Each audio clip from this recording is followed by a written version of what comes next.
Increased harassment, detention, and enforced disappearance are the most effective weapons used by the Sudanese authorities to restrict media and journalists' tasks. Since the protests began in December 19, security agents waged a systematic wave of censorship against local and foreign press.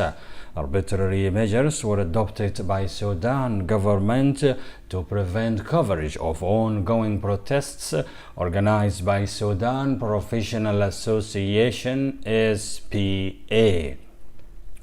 Enforced disappearance, arbitrary arrest, detention without charges, aggression on press and journalists are the most critical challenges confronting press authors in Sudan at the moment.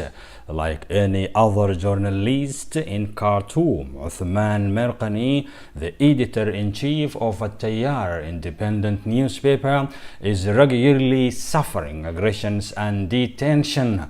Last February, he was arrested during a TV interview in which he tackled protest and state of emergency declared earlier by President al-Bashir. Since then, his family, relatives, and colleagues are unable to be in touch with him. Right now, many people are scratching their heads about Merghani's disappearance. Currently, nobody yet has a single idea about why is he exactly being detained.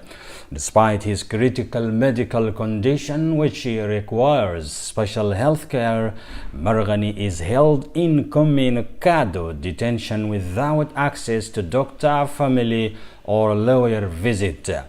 We are deeply concerned by the arbitrary detention of our colleague Osman Merghani, the editor-in-chief of Tayyar daily newspaper, who has been in jail without charge for more than a month.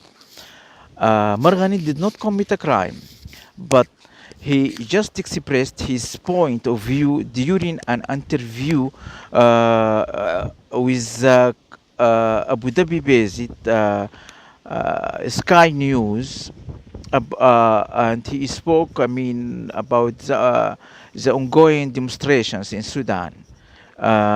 So we just call on the Sudanese authorities to release Merghani or to try him if charges were brought against him.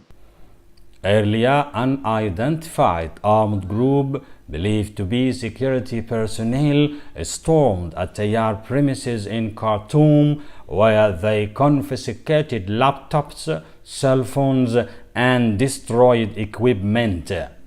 During the raid, Merghani was severely beaten with rifles back and badly injured. Lots of copywriters also were beaten, however, no one suffered serious injuries.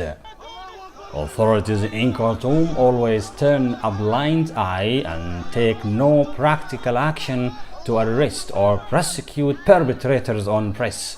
This month, hundreds of reporters imprisoned and fined only for covering protests.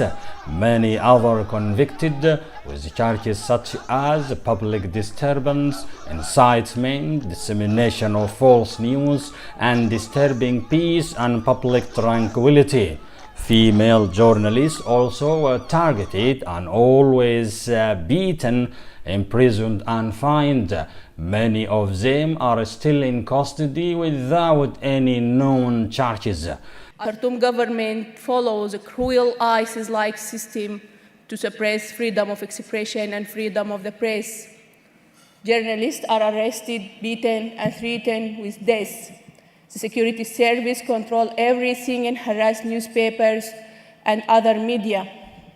In January and February, 15 journalists were arrested because of their coverage of anti-inflation demonstration in Khartoum.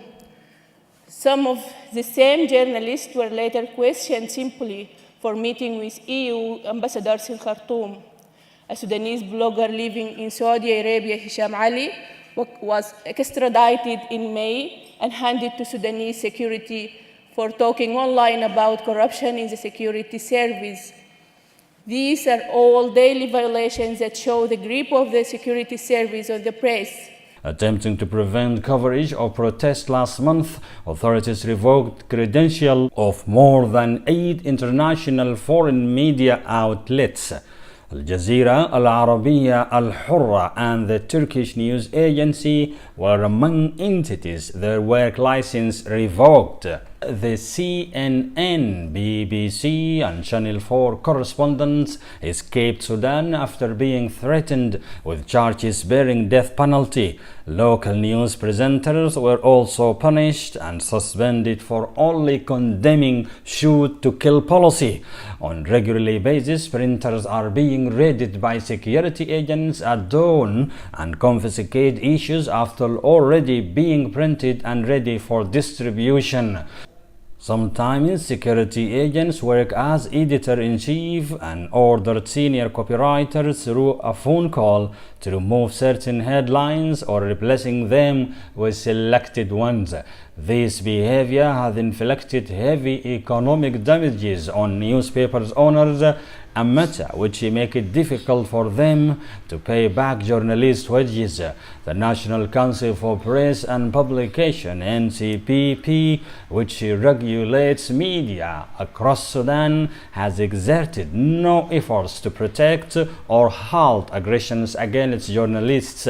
According to World Press Freedom Index of Reporters Without Borders for the year 2018, Sudan is ranking 174th out of 180 countries in which freedom of speech is highly restricted.